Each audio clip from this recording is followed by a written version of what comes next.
And by the time others are joining, will you please type in chat from where you are joining us today, so that we will also get to know that who is listening us. By the time others are joining.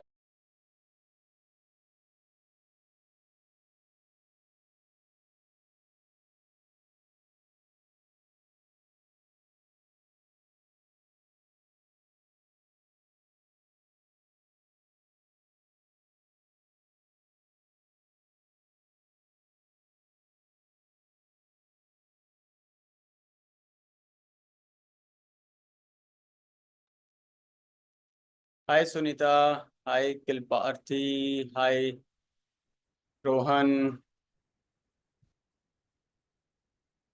Nitin, hi.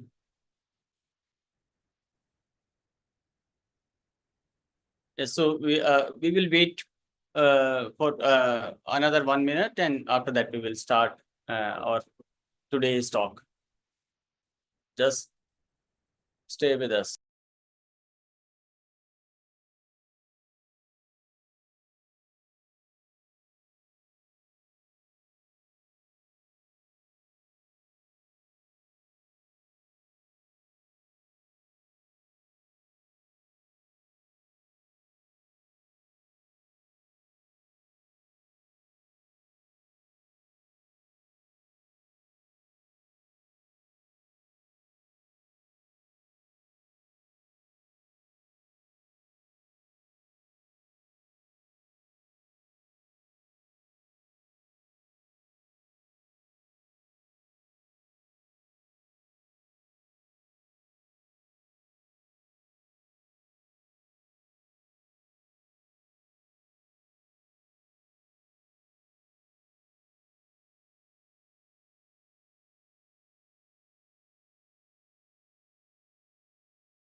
So hi, good evening everyone, and thank you for joining us today.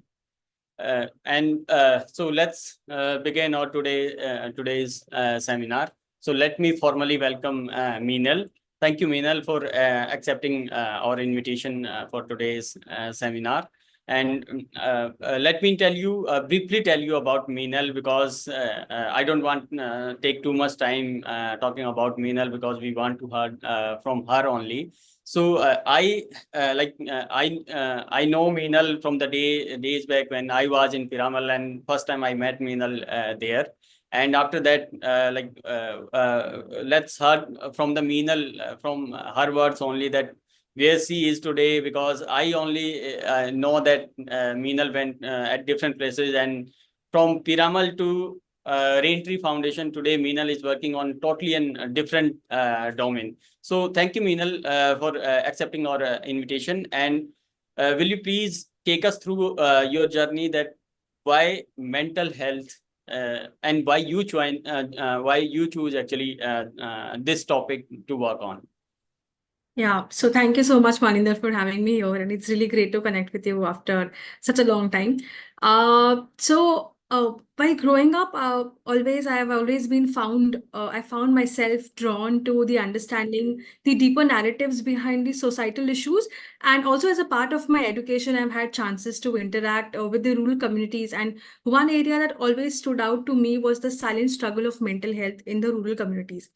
I also realized while these regions also face a significant socioeconomic challenges, mental health has always remained an overlooked, stigmatized topic.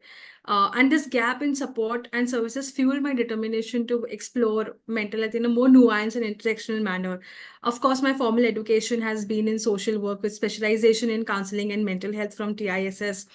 Also combined with other specialized training that I went beyond after my academic years, has shaped my trajectory of my career and has helped me viewed mental health beyond clinical lens and encompassing the social, economic, and the environmental determinants of health as well.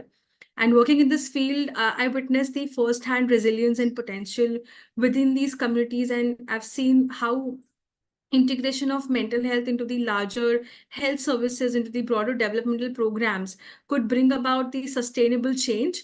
And this realization has solidified my commitment to addressing the rural mental health, not just as a career, but as a calling to me. And I have been really fortunate enough to have worked with the Center for Mental Health Law and Policy, and also Raintree Foundation currently, where I contribute to the impactful work that address the mental health challenges at the grassroots levels. And I really appreciate the interplay between the research, empathy, and the sustainable development that keeps me dedicated to creating the long-term impact in the space of rural mental health. Thank you, Minal. Thank you so much for like taking us through your wonderful journey. And I think this is one of the topic which is less. I can say that like there is less space in professional, like wherever professional space also, wherever I have worked, and you are working with the rural communities actually. So what's your motivation, or if I ask that personal connection to working in the rural mental health, and how this shaped your approach actually?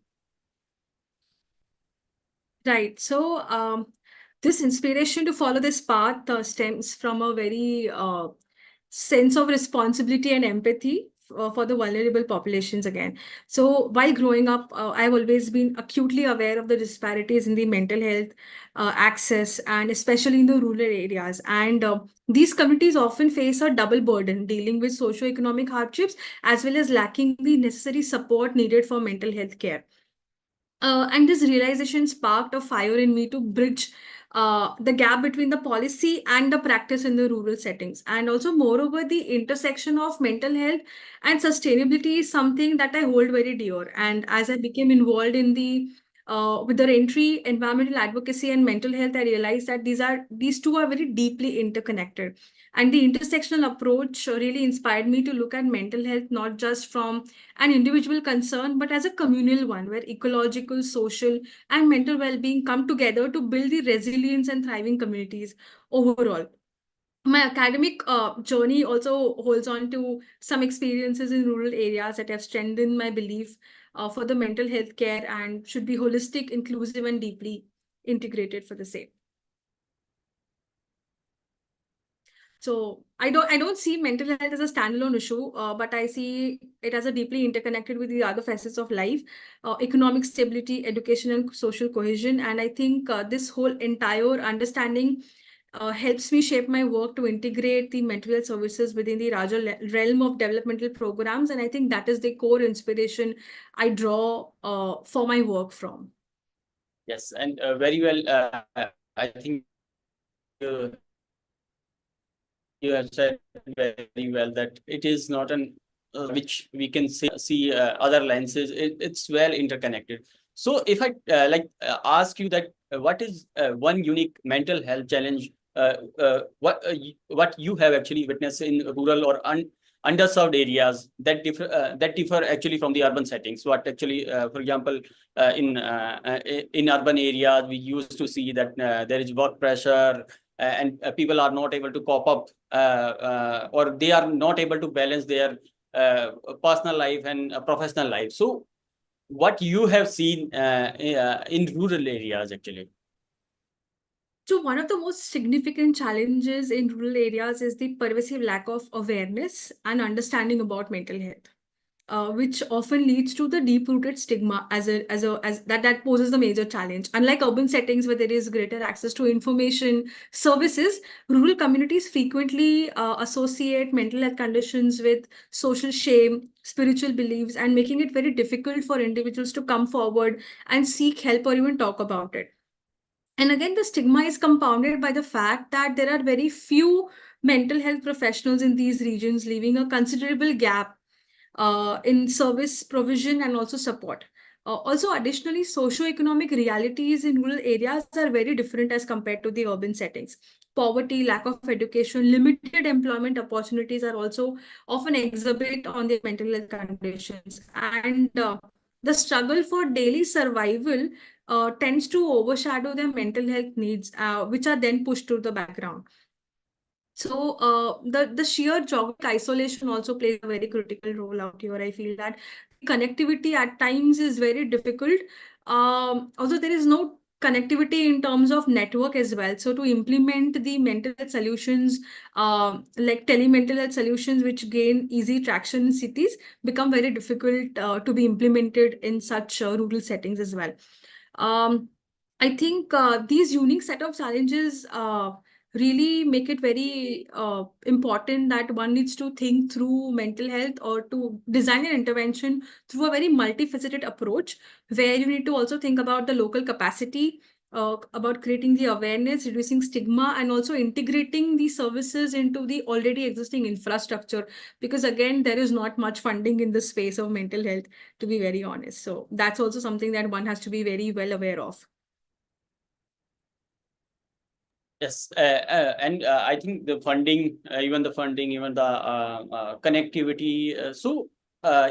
I will park this for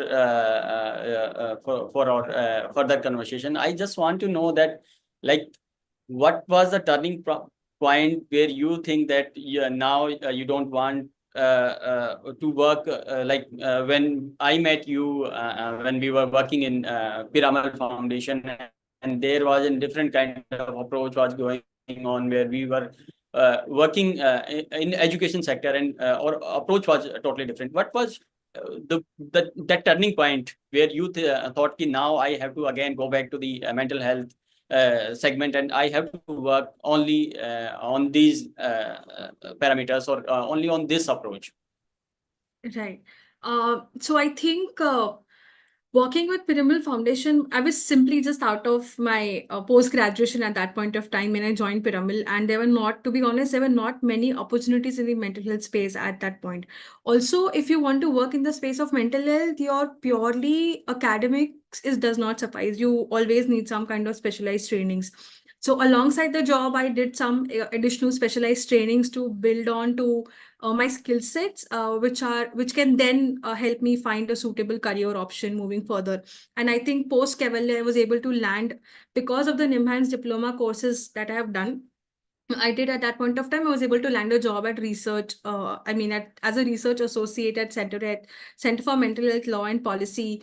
And post my career experience there, I moved on to Raintree and then have been working with the Raintree so far.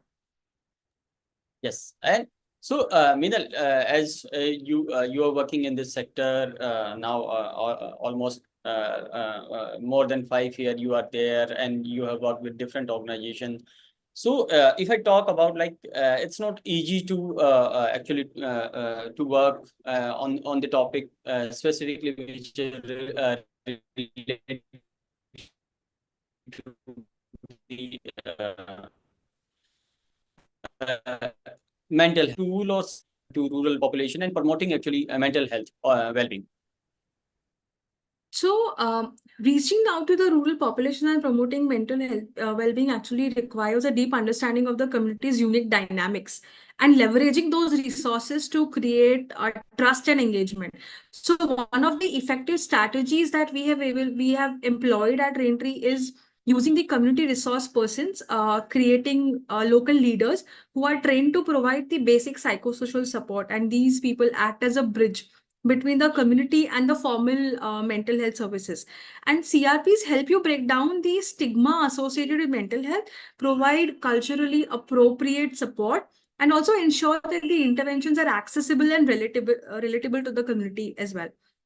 Another crucial approach is integrating these services into the existing community healthcare structures, such as primary healthcare centers or women self-help groups. And by embedding the mental health into more familiar and accepted settings, usually helps you normalize the conversations around mental health and also reduces the resistance to seek help that is needed.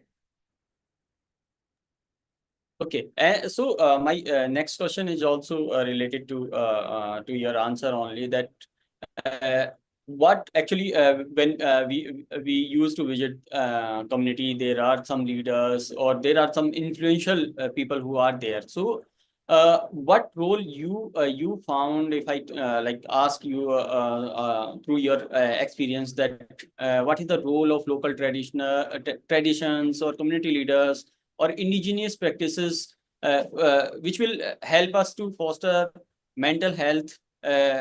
Specifically, if you like share something from the area where you have worked.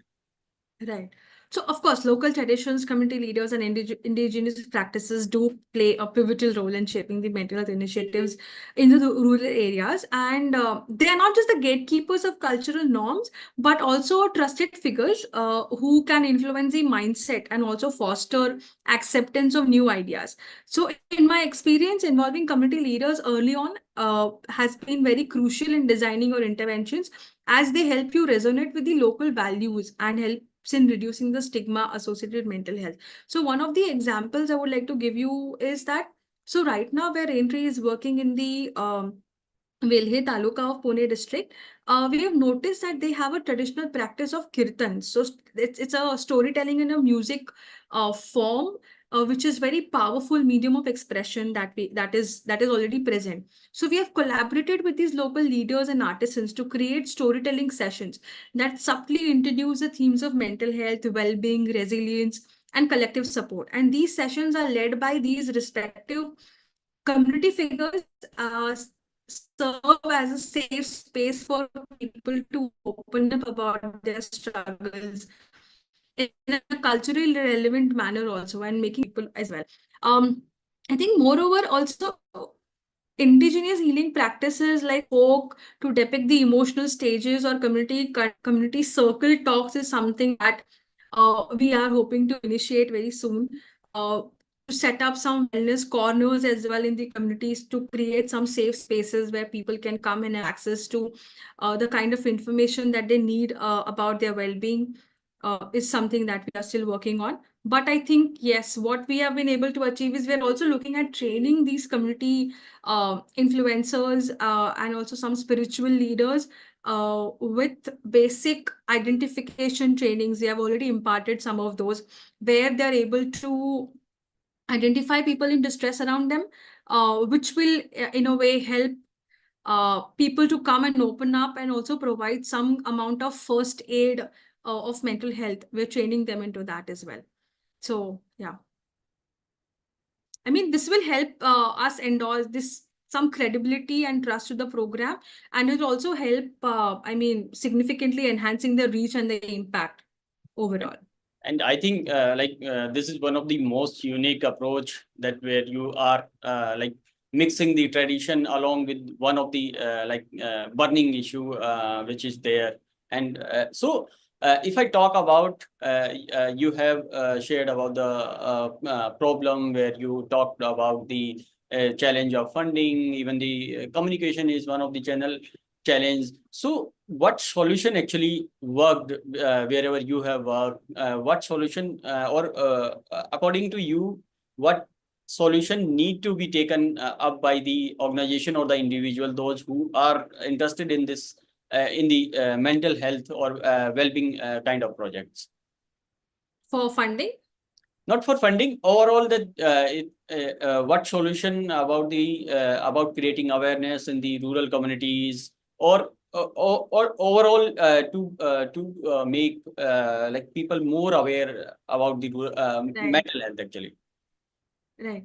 So I think stigma is something, I mean, that's the root cause, I would say, where why people are not talking about mental health, may it be in the urban spaces or rural places. So it's one of the most formidable barriers to the mental health care overall in the rural as well as urban communities. And as I spoke earlier, it's also often deep-rooted because of the misconceptions and lack of awareness, leading to shame and social exclusion for those struggling with mental health issues. To address this, I've learned that creating a safe, non-judgmental space for dialogue is the first step. So what we have been implementing at Raintree is that we start the conversations by normalizing conversations around mental health through relatable entry points, such as linking mental well-being to your physical health or family harmony or economic stability, which are the valued aspects of rural life. Again, the another strategy that has worked very well is leveraging the local narratives and role models. For example, in one of our interventions, we also created short plays and community storytelling sessions featuring the local leaders and respected villagers sharing their own struggles about and experiences about mental health. So seeing someone you trust or you look up to, and they talking about openly about mental health helps break down the stigma and also encourages others to seek support without fear of being judged. Um, Also, one more thing additionally that we have been doing and which I think is very effective is to train and mobilize the local influencers like school teachers, healthcare workers, and spiritual leaders. And these individuals often hold a position of authority and respect. So, if you are able to equip them with the right set of knowledge and tools, they can become the champions of mental health and initiating sensitive discussions in a way that is, again, both culturally acceptable as well as impactful. Yes, and so when you are talking about that, you were discussing about the funding crunch or the communication kind of challenge, how you have leveraged these limited resources to make your project successful on ground. Right. So one thing that at Raintree we have done something uh, really great is that we have been able to leverage the RPs as a resource pool. And through training and empowering them, we have created a network of local champions who are providing the psychosocial support, offering a listening ear, helping, also facilitating the early identification of mental health issues, etc. And this approach has helped us to extend the reach of mental health services overall without requiring a significant financial investment for it. And additionally, we have also tapped into local spaces like schools, community centers, and even places of worship that has helped us provide a platform for mental health awareness and support.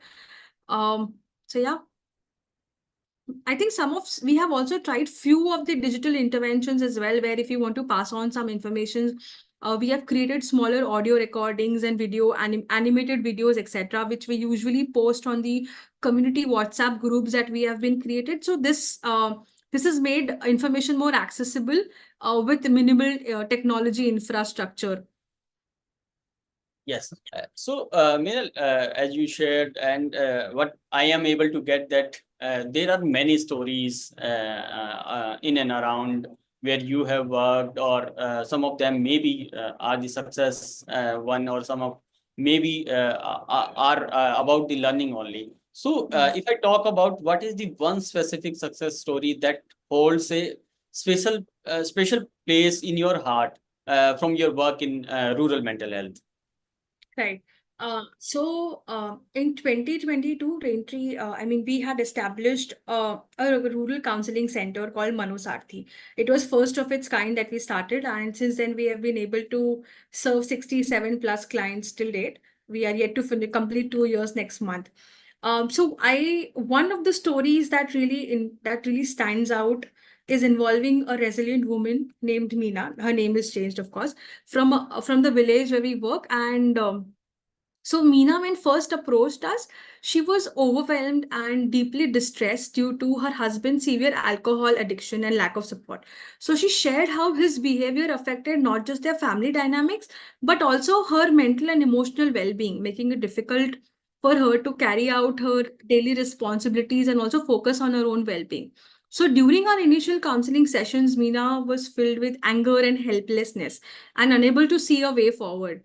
But as we delved deeper, she started to gain insight into her husband's struggle and gradually shifted her perspective as well. So instead of viewing him solely through the lens of addiction, she began exploring the possible causes behind it as well.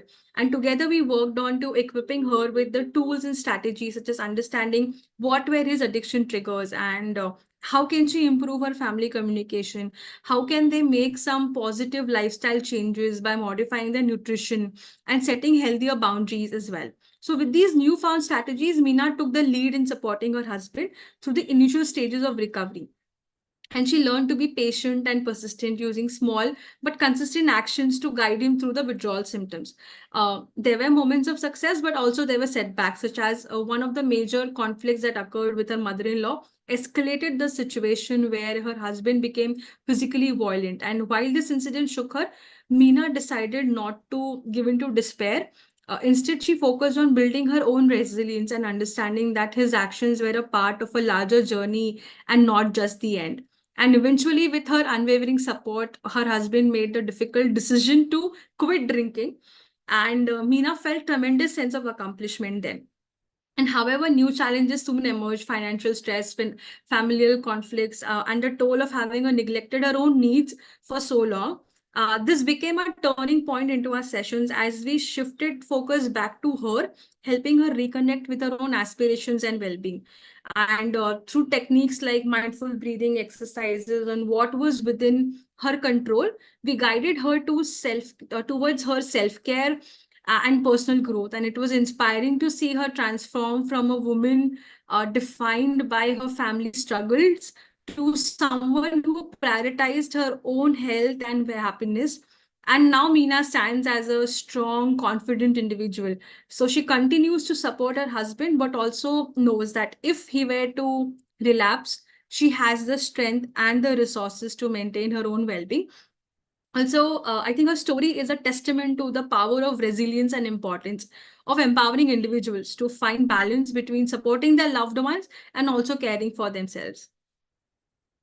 That's an So I wonderful. think, Yes, that's a wonderful yeah, story that even if you talk about specifically in the rural area, not even the rural area, if we like used to visit in some of the places where migrated population is or staying, they also going through this right. alcohol related issue, that someone is alcoholic in their family and the whole family is struggling. I think this is one of the Yeah. wonderful So story. I mean Yeah. that's the reason why it holds a very special place in my heart, because it not only illustrates how it illustrates that how community based holistic approach of mental health can actually create ripples of change. It is not just for the individual but family as a unit overall, at least in the story, and it could be community as a whole also in some instances. Yes. So, if you want to like whatever you have shared. So, looking back on your journey, what advice you want to give someone who want to actually start rural mental health advocacy, or they are looking forward to make their career in particularly in rural mental health.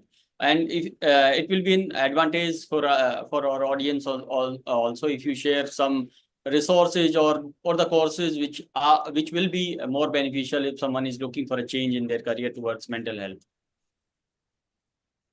Right. Sure. So I think I would start with the courses, of course. So I think IGNU also has a lot of courses on mental health and counseling. Uh, See, for me personally, psychology, of course, is needed. But to talk about my personal preference is to look at the mental health as an umbrella, because psychology is a part of it. So for me, mental health serves as a larger purpose, is what I feel. And if you want to work in the space of rural mental health, and the community well-being, etc., I think mental health as a subject is something that is going to help you out more rather than picking up psychology per se. My personal opinion, again, it could differ with people as well, but my experience has been such so far with it. uh, so there are courses from IGNU, there are courses that is available as well that you could do. There are again courses with NIMHANS. They keep coming up with different sets of diploma courses, like the one that I did. If you want to connect with me and want to have a detailed chat, I think he has Maninder, you have posted my LinkedIn link, right? So I have Yes, great. already. Thank you. So, anyone who wants to understand it more can connect with me, and we can definitely have a chat or take it on a separate call. But there are some list of courses with the NIMHANS as well, which are available that you could do. Readings, again, is something that is important. Social work can also help you enter into the space of mental health, because social work also has a part of it deals with the mental health, they do have the learnings of mental health as a part of the curriculum as well. So that is something that one can pursue definitely. And talking about some piece of advice that I would like to give to someone who wants to start out their career in the mental health is that my journey in the space of rural mental health advocacy has been both. I mean, it has been challenging, it has been rewarding. And some pieces of advice from my own experience I would like to share is, first and foremost, understand your community.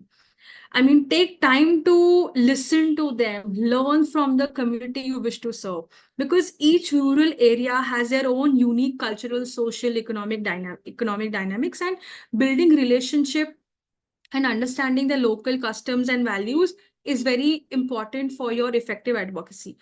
Be patient, be open minded, and this groundwork will help you tailor your approach to be more impactful.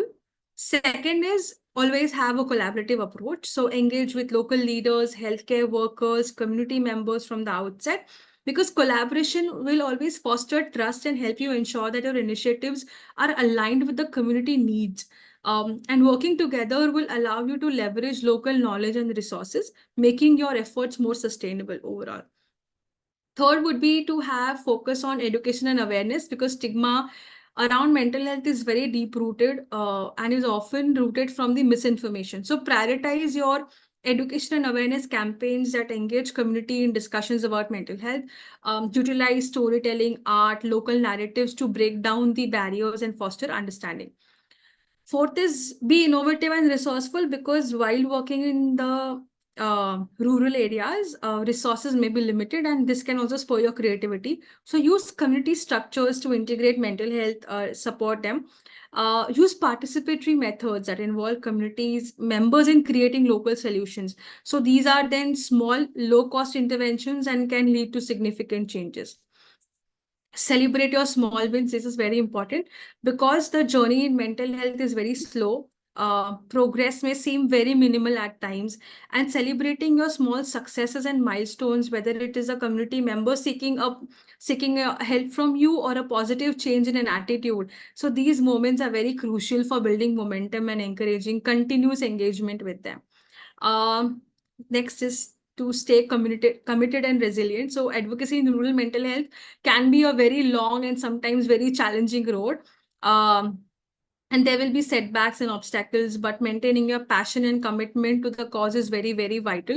So you need to have your vision very clear and remind yourself the impact that you aim to achieve. And again, the entire field of mental health advocacy is evolving, ever evolving. So you have to be undergoing different sets of trainings, attending workshops, continuous learning engagement. So you need to always improve your learning curve as far as possible. Last but very, very important is to prioritize your own self-care, because working in this field can really be emotionally demanding at times, and you need to ensure that you take care of your own mental well-being. You seek support when it is needed, and also maintain a healthy work-life balance, because your well-being is very crucial for sustaining your advocacy efforts. And lastly, ultimately, remember that every effort counts, no matter how small they are, and your work always will have the potential to create meaningful change in the lives of individuals and communities as a whole. So approach your advocacy with empathy, dedication, and a willingness to learn, and you will find fulfillment in your journey.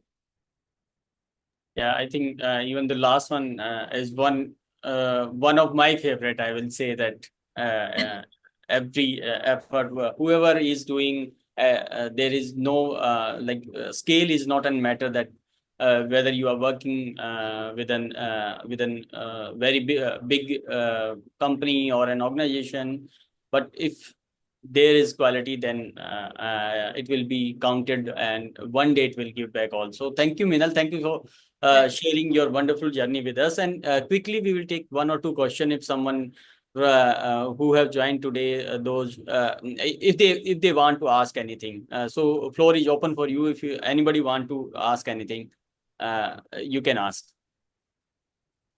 Yes, Aparna, please go ahead. Yes. Hi, Maninder, and hi, Meenal. It was delightful to hear you Hi. speak. I wanted to know your views on how, rural communities are very dependent on the natural resources and the environment. how do you see climate change affecting the mental well-being of these rural communities? And how can mental health practitioners like yourselves and Raintree equip the communities to tackle these challenges in the future? Right. So I think adapting to climate change is not just about developing different strategies, but it's also about fostering the resilience and empowering rural communities to proactively respond to the emerging challenges. So I think one important key thing here is that we need to stop looking at mental health in a siloed approach. Look at it from a more intersectional lens is very important. Uh, and I also think that however, every community has their own unique strengths, such as local knowledge, social networks, and deep connection to the environment. And all of these also need to be leveraged equally to build their adaptive capacities at the same time. So, what we have done at Raintree, of course, we work at different segments as well. So, promoting the climate resilient agriculture is one of the ways where, because we know that rural communities are deeply dependent on agriculture as their source of income. So, how can they work around changing climates and build resilient crops? As well as something that I can work on. Leveraging local knowledge is again very important, that I also spoke about. Some of the other things that can be done is focusing on the education and capacity building of farmers, youth, women on sustainable practices, climate adaptation techniques, and this will help in fostering. Because climate change is not only a physical challenge, but it's also an emotional one. And integrating mental health support into the climate adaptation programs will actually help individuals cope with the stress and anxiety associated with the unpredicted weather patterns or crop failures or loss of livelihood. And building community resilience involves creating safe spaces for dialogue, providing psychosocial support, and fostering a sense of hope and agency. So I think it is high time that we do not work in silo for mental health, but try and integrate mental health into each and every aspect or each and every different kind of development work or activities that we have been doing. So that will help us. Thanks, Meenal, for your insightful. Thank you, Aparna. And we have one question in chat, Minal, and it is that where to find mental health jobs actually or the projects. So if you are comfortable to share any platform from where like individual who want to join particularly in mental health. So I think LinkedIn is the best source. I have been able to find out both my jobs through LinkedIn, maybe at Center for Mental Health Law and Policy or yeah. I think a key part over here is to network with the right set of people at LinkedIn, because then you would get right kind of post. So I think that is something that is very much important, where you can connect with people who are from the space. Also, I think Maninder, you keep posting a lot of mental health jobs as well. I've seen you do that. So try and follow different networks that we already have. So I think that would help. If you are interested, you can connect with me on LinkedIn. And if I come something across, definitely I would put you in touch. Because right now, I think after COVID, the market is changing and there are a lot of organizations who have been working in the space of development are now also trying to look at and work into the space of mental health. So the opportunities are definitely going to come in. I can help you connect if I find something. Yes. And the next question is also Kalp is asking the similar kind of question, that how can an corporate employee, those who are, can become actually mental health professionals. So as Minal already shared that there are few courses also you can connect. I have shared Kalp Minal LinkedIn handle on in the chat box. Connect with her and you can discuss with her if you need anything, or you can reach out to me also if you need any specific help regarding the courses or any kind of job opportunities, how you can actually transit from corporate to mental health. So Meenal ID is there. Those who want to stay in touch, follow her, connect with her on LinkedIn. Even I have shared the Raintree Foundation where Meenal right now working. Go and check out their website too. So you will be able to get insight that what kind of work actually Raintree Foundation is doing. Read out their reports to know more about their work.